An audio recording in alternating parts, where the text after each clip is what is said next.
সত্যি কি প্রেগনেন্সিতে বেশি মিষ্টি খেলে মেয়ে হয়? জানি না, তবে আমার প্রেগনেন্সির দিনগুলো যতটা এগিয়ে এগিয়ে আসছে আমার কিন্তু মিষ্টি খাওয়ার ক্রেভিংটা ততই বেড়ে যাচ্ছে।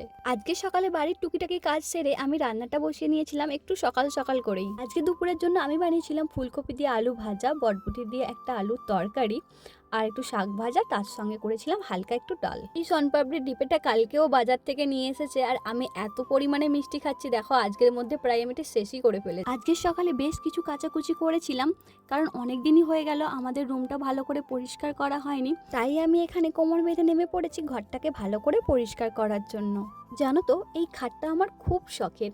একবার ও আর আমি ঘুরতে বেরিয়েছিলাম আর রাস্তার ধারে একটা ফার্নিচারের দোকান পড়েছিল, সেখানে আমি প্রথম দেখাতেই খাটটা পছন্দ করে নিয়েছিলাম আর তারপরে এটা কিন্তু আমরা বুকিং করেও চলে এসেছিলাম।